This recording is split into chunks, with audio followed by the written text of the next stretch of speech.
Emma checked her wallet for the third time before walking into the restaurant. $5.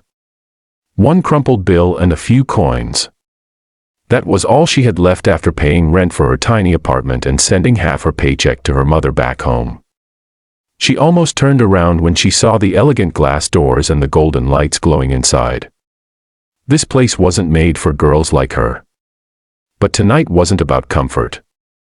It was about courage.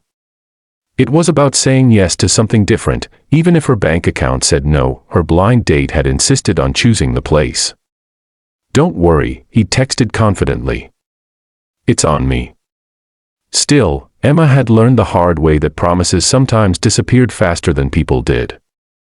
She stepped inside, smoothing down her simple navy dress, the only nice one she owned, and followed the hostess to her table. Her heart pounded as she sat down, clutching her small purse on her lap like it was armor.at. The next table, a man in a tailored charcoal suit sat with a little girl who couldn't have been older than 7. He was handsome but carried a quiet heaviness in his eyes. His daughter giggled as she showed him something on her coloring book, and for a brief moment, his serious expression softened into something warm. He wasn't just any businessman. He was Daniel Hayes, the CEO of a multi-million-dollar tech company and a single father who had built his empire from nothing after losing his wife 3 years ago. But Emma didn't know that. To her, he was just another stranger in a room full of people who looked like they belonged. Her date arrived 20 minutes late. He barely apologized. Instead, he smirked as he sat down and ordered the most expensive steak on the menu without asking her what she wanted. Emma felt invisible.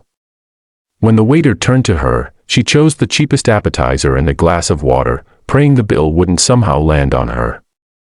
Her date talked endlessly about himself, his car, his gym routine, his connections. Not once did he ask about her dreams, her struggles, or why she worked double shifts at the cafe down the street. Daniel couldn't help but notice, from his table, he watched the way Emma's smile faded with every passing minute. He saw her checking her phone, not because she was bored, but because she was anxious. He recognized that look. It was the look of someone calculating numbers in their head, wondering how they'd survive tomorrow. Then it happened. When the bill arrived, her date suddenly frowned and patted his pockets. "I think I left my wallet in the car," he muttered. "Be right back." He never came back. Emma waited 10 minutes. Then 20. Her face burned as realization sank in. The waiter approached carefully, placing the black folder on the table. She opened it, and her stomach dropped. The total was more than she made in a day. Her hands trembled as she reached into her purse and pulled out the $5. It looked pathetic against the crisp receipt. Tears threatened to spill, but she blinked them away. She wouldn't cry here. Not in front of strangers. Daniel stood up, without hesitation. He walked to her table, his daughter holding his hand. "Excuse me," he said gently. "I couldn't help but notice your date stepped out. Are you all right?" Emma forced a small smile. "I'm fine. Just miscalculated." Daniel glanced at the $5 bill in her hand. Something inside him shifted. He remembered nights when he had exactly $7 to his name and a baby at home depending on him. He remembered the humiliation. The fear. He turned to the waiter. "Add her bill to mine." Emma's eyes widened. "No, I can't let you, you're not," he replied softly. "Consider it a random act of kindness. We all need one sometimes." His daughter beamed at Emma. "Daddy says helping people makes the world brighter." That was it. Emma couldn't hold back her tears anymore. Not because she felt embarrassed, but because, for the first time in a long time, someone saw her. Daniel didn't stop there. As they walked toward the exit, he paused. "I run a company downtown," he said carefully. "We're actually hiring for an administrative assistant. You mentioned to the waiter you work 2 jobs. If you're interested, I'd love for you to come by for an interview." Emma blinked. "Why would you do that for me?" "Because," he said, looking at his daughter, "I want her to grow up in a world where people lift each other up."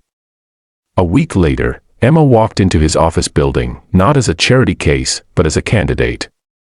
She answered every question with honesty and fire. She spoke about resilience, about responsibility, about dreams she had buried under overdue bills. Daniel listened, not as a CEO, but as a man who recognized hunger for a better life. She got the job. Months passed. Emma thrived. Her confidence returned.